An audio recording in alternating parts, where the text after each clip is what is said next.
Buddies, তো এটা ছিল 12ই মে 2024। আর সেই দিন ছিল আমার বৌদি ভাইয়ের সাধের অনুষ্ঠান। আর আমি এতদিন ওর সাধের ভিডিওটা আপলোড করিনি, এটা ভেবে যে আগে ওর ডেলিভারিটা হয়ে যাক, ও আর আমাদের নতুন সদস্য সুস্থ থাকুক, তারপর আমি তোমাদের সাথে সবটা শেয়ার করব। আর আমাদের নতুন সদস্য মানে পান্তু, ওর অন্নপ্রাশনের ব্লগ কিন্তু আমি অলরেডি আপলোড করে দিয়েছি। তোমরা যারা এখনো ব্লগটা দেখোনি, আমার নামের নিচে ক্লিক করে যাও, গিয়ে দেখে এসো। তো 12ই মে সাধ ছিল, মানে বুঝতেই পারছো কি পরিমাণ গরমটা ছিল তখন, তাই আমরা গিয়েই আগে খেয়ে নিয়েছিলাম আমপোড়ার শরবত।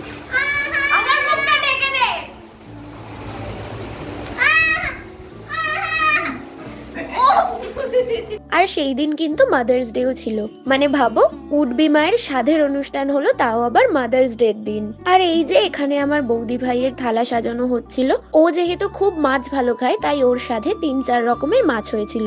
আর এই সব কিছু কিন্তু আমার বড়দার প্ল্যানে হয়েছিল। নিচে সাধের অনুষ্ঠান মিটে যাওয়ার পর আমরা চলে গেছিলাম খাওয়া দাওয়া করতে। মেনুতে 3 রকমের মাছ ছিল, তবে আমরা সবাই চিংড়ি মাছের ফ্যান, তাই আমরা 2-3টে করে চিংড়ি খেয়েছিলাম। এরপর আসবে পান্তুর অন্নপ্রাশনের খাওয়া দাওয়াটা যেদিন হয়েছিল সেই দিনের ব্লগটা। আজকের জন্য টাটা।